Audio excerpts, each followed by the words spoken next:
Nacionālā apvienība lēmumu par Jāņa Bordāna izslēgšanu no partijas rindām pamato ar viņa iesaistīšanos jaunas partijas Demokrātiskie patrioti veidošanā. Un cik ļoti Bordāns ir vai nav iesaistījies šajā jaunajā politiskajā spēkā un kas patiesībā slēpjas aiz visu šī politiskā skandāla, sarunāja Demokrātisko patriotu valdes priekšsēdētāju Lieni Cipuli. Labrīt! Labrīt! Tātad mēs dzirdējām ziņu šobrīd par Nacionālās apvienības ģenerālsekretāru Aigaru Lūsi, kurš ir pametis vai norobežojies no visas maksāt nespējas procesu lietām. Un kā jūs komentējat šo ziņu, jo tieši maksāt nespējas procesu un likumdošanas lietas tika pieminētas kā viens no iemesliem, kāpēc ir atsaukts tieslietu ministrs Jānis Bordāns? Vispirms es priecājos par viņu tādu lēmumu. Jāsaka, ka viens no iemesliem, kāpēc bija radusies disonances starp biedrības biedriem Nacionālajā apvienībā un Nacionālās apvienības biedriem, bija tieši Aigara Lūša ievēlēšana par ģenerālsekretāru, ko mēs nekad neesam slēpuši Nacionālās apvienības vadībai, ka mūs tas neapmierina. Kāpēc? Tieši tādēļ, ka saistībā ar izskanējušām lietām par finansējumu partijai, kas varētu būt saistīts ar maksāt nespējas administratoriem Latvijā, mums likās absolūti nepieņemami tajā brīdī, kad Aigars Lūsis tika ievēlēts par ģenerālsekretāru, jo viņš ir viens no spilgtākajiem pārstāvjiem. Kā varbūt izpaudās šī finansējums no viņa puses? Es negribētu teikt precīzi pašlaik, kādā veidā partijai nāk finansējums. Mums arī, kā visiem Latvijā, bija tikai bažas un nojausma par to, par ko mēs arī informējām Nacionālās apvienības valdes locekļus, un esam vairāk kārt par to runājuši, ka tā ir lieta, kas mūs neapmierina. Turpinājumā bija vairākas lietas, bija ķemeru jautājums, kurā mums radās jau pavisam spēcīga disonance, un uz pašvaldības vēlēšanām pēc tam, kad Nacionālā apvienība atteicās parakstīt sadarbības līgumu biedrību tieši tādēļ, ka mēs vēlējāmies norobežoties no atsevišķiem viņu lēmumiem, tieši saistībā arī ar finansējumu. Tas beidzās ar to, ka Nacionālā apvienība mums to atteica. Bet tomēr aizdomas ir viena lieta, bet lēmums pilnīgi tāpēc izstāties un neatbalstīt Nacionālās apvienības rīcību un sadarbību kopā ar Aigaru Lūsi ir pilnīgi cita lieta. Tad tam bija lielāks pamatojums. Es jau vēlreiz gribu atkārtot, mēs turpinājām iet uz sadarbību, un patiesībā Jānis Bordāns vienmēr ir bijis viens no tiem, kas ir centies visādā veidā šo sadarbību veicināt, tā skaitā esot lojāls tieslietu ministrs Nacionālajai apvienībai. Tomēr Nacionālās apvienības izvēles dažos jautājumos liecināja par to, ka viņi nevēlas sadarboties ar mums tālāk. Tā skaitā iespējams tāpēc, ka mēs bijām izteikuši bāžas par viņu dažiem biedriem un ģenerālsekretāru. Bet kas varbūt tieši ir pamatā šīm bažām? Aizdomas vai arī kādas konkrētas rīcības, kas pilnībā pretrunā ar jūsu pārliecību? Protams, pašlaik, kad mēs esam attālinājušies no Nacionālās apvienības, varu teikt, ka manā rīcībā ir arī fakti. Es esmu tikusies ar vairākiem cilvēkiem, kuri ir bijuši iesaistīti maksāt nespējas procesos, kuros es arī saskatu negodprātīgas rīcības. Un arī tieslietu ministrs runājas par to, ka ir krimināla lieta, kas ir nodota ģenerālprokuratūrā. Un tajā var būt iesaistīts arī pieminētais jau Aigars Lūsis? Es nesaukšu pašlaik uzvārdus. Es domāju, ka tas nevarētu nākt par labu izmeklēšanai.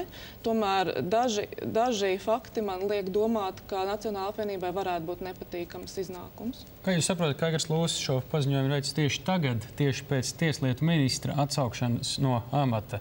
Vai kur tad ir tā motivācija īstā, kā jūs to redzat tajā, ko min Nacionālā apvienība, vai tajā sakarībā, ka tieši šobrīd Aigars Lūsis ir paziņojis? Man tiešām grūti komentēt, jo pēdējās nedēļas lēmumi man šķiet ir diezgan interesanti tieši saistībā ar to, ka šī Nacionālā apvienība šos visus savus pasākumus veic tieši nedēļu pirms budžeta pieņemšanas, kas mūsu izpratnē ir absolūti nesavietojama ar valstisku attieksmi. Manuprāt, situācija, kad Jānis Bordāns ir mūsu biedrības biedrs, ir jau bijusi pirms viņš vispār kandidēja Saeimas vēlēšanās un arī nokļuva tieslietu ministra krēslā. Līdz ar to es neredzu nekādu saistību ar to, ka šobrīd būtu noticis kaut kas īpašs tieši attiecībā par to, ka viņš ir mūsu biedrs.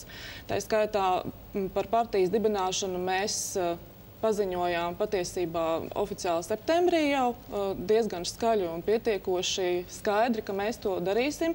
Un rīcība nesekoja visu šo laiku. Tomēr viņi sekoja tajā brīdī, kad Jānis Bordāns pieņēma lēmumu rīkoties izlēmīgi tieši maksātnespējas administratoru lietā. Nacionāļi saka, ka viņi ir runājuši ar Bordānu kungu un aicinājuši viņu izvēlēties, tad palikt lojālam un piederīgam Nacionālajai apvienībai, vai arī tad pievērsties organizācijai, kur ir pateikusi, ka būs partija, un izvēlēties. Jūs sakāt, ka nē, tad nav tā runa. Es neapšaubu, ka viņi ir runājuši ar viņu, tomēr acīm redzot, Jānim Bordānam tās izvēles ir bijušas daudz nopietnākas tieši saistībā ar to, kā viņam rīkoties kā tieslietu ministram vai ka viņam rīkoties kā kādas partijas biedram. Manuprāt, šī ir valstiska attieksme, ko viņš pašlaik ir izrādījis, nostājoties savu lēmumu pusē, kuriem ir dziļš pamatojums, nevis pakļaujoties spiedienam, vienkārši politiski atbalstīt kādu politisku spēku. Bet šorīt arī Jānis Bordāns sarunā ar mums 900 sekundēs teica, ka šobrīd runa ir par to, kāda būs Latvija tiesiska valsts turpmāk, un tieši tāpēc viņš pastāv uz to, ka ir jārīkojās tā, kā viņš ir rīkojies. Es ļoti ceru, ka šajās dienās, kas viņam ir palikušas, līdz varēs izlemt parlaments vai kādā veidā Nacionāla apvienība to risinās tālāk, mēs varēsim izdarīt visus tos darbus, ko viņam nebija iespējas, tā skaitā dēļ sava biroja pretdarbības Tieslietu ministrijā veikt. Mēs esam viņam apliecinājuši to, ka mēs viņam būsim blakus šajā situācijā. Arī mēs iestājāmies par tiesisku valsti. Arī tie fakti, kas ir mūsu rīcībā, liecina, ka mums ir jārīkojās un mēs pašlaik nevaram atkāpties. Ko viņa birojas ir darījis pretēji ministra interesēm, jūs pieminējāt? Es domāju, smalkāk var stāstīt pats ministrs. Bet jūs ne par velti to pieminējāt. Sakiet vien līdz galam. Jā, es varētu teikt, ka daudzas lietas iegūla atvilknēs. Ministram tiešām, ja birojas nav viņa pusē, ir ārkārtīgi grūti izsekot noteiktiem procesiem, jo vienkārši darba apjoms ir ļoti liels. Un bija ļoti skaidri redzams dažas kļūdas, kuras Jānis Bordāns iespējams ir pieļāvis tikai tāpēc, ka viņa birojas ir veicis noteiktas darbības. Jūs pieminējāt arī faktus, kurus jūs negribējāt šobrīd, protams, publiskot. Vai tie ir pietiekami, lai jūs varētu vēsties varbūt kādā tiesību sargājušā iestādē?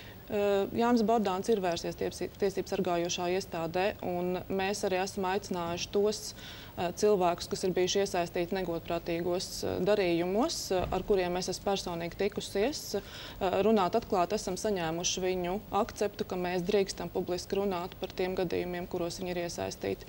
Vai tās ir personas arī no Nacionālās apvienības? Es negribētu teikt par vainīgajiem, bet es gribu teikt, ka noteikti tās ir personas, kas pat nav Latvijas pilsoņi. Jo šīs viņu darbības, maksātnespējas administratoru darbības, ir izgājuši ārpus Latvijas robežām, kas viennozīmīgi nekādā mērā neceļ mūsu valsts kopējo tēlu arī investoru acīs, kas ir mūsu lielākās bažas. Bet tas nozīmē kāda zināma schēma caur cilvēkiem, kas ir ārpus valsts, un tālāk tas nonāks ar kādu politisko spēku šeit Latvijā? Nē, tās ir schēmas, kādā veidā tiek izkrāpta nauda cilvēkiem maksātnespējas administratoru darbību rezultātā. Un kāda saistība ar Nacionālo apvienību? Ir daži cilvēki, kas varētu būt saistīti ar Nacionālo apvienību. Kādā veidā? Jau pieminētais Aigars Lūsis, kurš šobrīd norobežojas. Es teicu, ka es uzvārdus nesaukšu. Bet kādā veidā saistīti? Ar ietekmi. Nacionālajā apvienībā? Jā.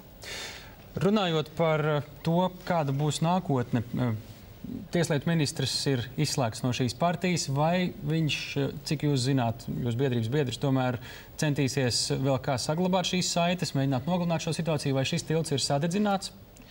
Šī bija Nacionālās apvienības izvēle. Es varu apgalvot, ka Jānis Bordāns nebija devis Demokrātisko patriotu biedriem akceptu, ka viņš būs dibinātājs. Saprotiet, partiju nedibina biedrība. Uz biedrības bāzes pašlaik veidojās pamats, un mēs pulcējam cilvēkus, kas varētu sekot mums arī partijā, bet biedrība turpinās darbu, un ir vairāki biedri, kas dažādu apsvērumu dēļ arī nebūs partijas dibinātāji. To skaitā ilgu laiku bija arī Jānis Bordāns, kurš apzinājās, ka viņa pienākumi Tieslietu ministrijā ir svarīgāki par to, ko mēs pašlaik darām. Tā skaitā par jaunas partijas dibināšanu viņš vienkārši arī nevarēja to laika ziņā atļauties. Pašlaik Nacionāla apvienība patiesībā viņam devusi skaidru mājienu, ej un strādā. Tā kā viņš to arī, es domāju, darīs. Bet vai Jānis Bordāns šobrīd kādā veidā daļēji aktīvi piedalījās arī biedrības darbībās vai domnīcās jūsu? Jānis Bordāns nav piedalījies nevienā domnīcā, kurā tika lemts nec par programmiskajiem uzstādījumiem, nec par citiem jautājumiem. Jānis Bordāns atstāja valdi tajā brīdī, kad kļuva par tieslietu ministru, burtiski īsā laika periodā pēc tam, nav darbojies valdē. Es varu apgalvot, ka viņš ir bijis vienā pasākumā laipni aicināts, kur biedrība svinēja mūsu pirmā prezidenta Jāņa Čakstas jubileju, kur viņš lasīja priekšlasījumu. Liels paldies viņam par to, bet tas bija praktiski vienīgais, kur viņš kādā veidā viņš bija iesaistījies biedrības darbā šajā laikā. Tik neaktīvu biedru nav vērts izslēgt no biedrības? Patiesībā viņš ir dibinātājs, un tas viņam piešķīra īpašu statusu biedrībā. Un, redzot, ko Jānis Bordāns dara, mēs lepojāmies ar viņu paveikto un lepojāmies, ka mums ir tāds biedrs. Tomēr partijas dibināšana patiešām nebija viņa dienas kārtībā. Jūs arī pieminējāt nedaudz ātrāk sarunā budžetu. Vai šāds Nacionālās apvienības gājiens varētu būt kādā veidā slēpts ultimāts pret koalīciju, kamēr budžets vēl nav pilnībā apstiprināts Saeimā? Es gribētu teikt, ka pieder pie cilvēkiem, kam ir samērā grūti komentēt Nacionālās apvienības kopējo taktiku un stratēģiju. Tā kā es nevarēšu arī šeit pateikt, manuprāt, ja man ir jāvērtē personiski, tad tā ir pretvalstiska rīcība pirms budžeta nedēļā rīkoties tik pārsteidzīgi un pašlaik paziņot, ka vēl steidzamības kārtā ministrs ir jāatsauc, ir jābūt kādam citam iemeslam, un es domāju, ka viņiem pašiem tas būtu jānosauc.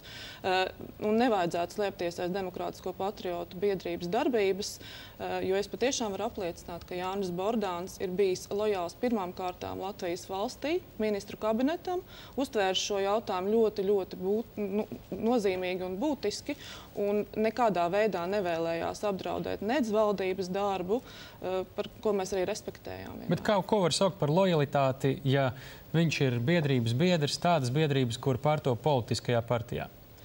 Jā, es jau gribu vēlreiz atzīmēt, ja Nacionāla apvienībā bija noteikts bažas, viņi tās varēja izteikt brīdī, kad mēs paziņojām oficiāli par partijas veidošanu. Viņi saka, ka viņi to ir darījuši.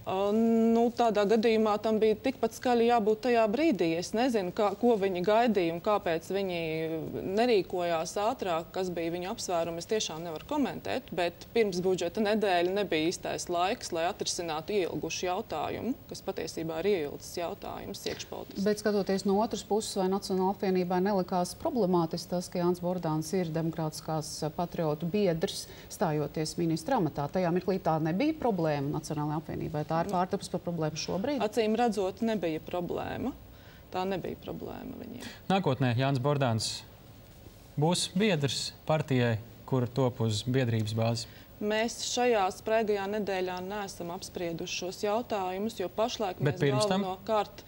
Es jau teicu, pirms tam Jānis Bordāns nebija izteicis nekāda veida... Jūs vēlētos viņu redzēt kā partijas biedru? Jā, es vēlētos, bet es gribu teikt, ka šajā nedēļā mēs neesam par to runājuši. Mēs esam koncentrējušies patiešām uz tiem darbiem, kas pašlaik ir paveicami Tieslietu ministrijā un uzskatām par savu pienākumu atbalstīt Jāni Bordānu šajā brīdī.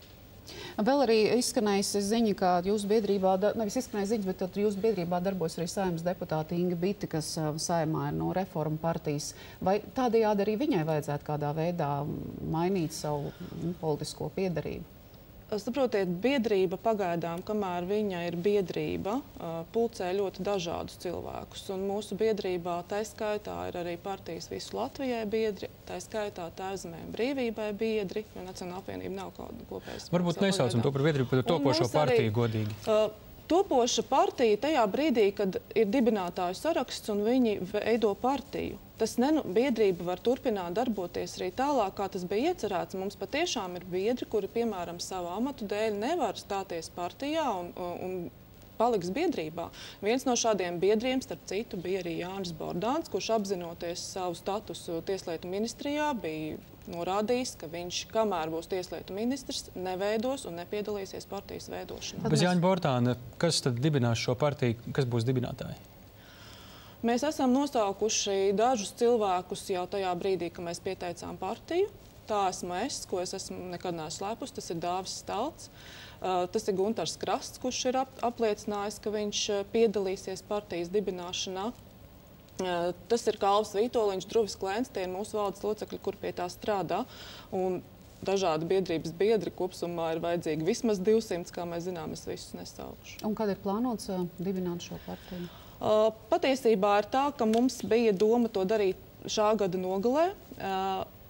Redzot, kā attīstās notikumi, mums būs jāvērtē mūsu iespējas to izdarīt tik ātri, jo pašlaik ir patiešām jākoncentrējās uz tiem darbiem, kas ir jāpaveic tiesiskuma nodrošināšanai valstī. Paldies jums par sarunu. Mēs sarunājamies ar Demokrātisko patriotu biedrības valdes priekšsēdētāju Lieni Cipuli.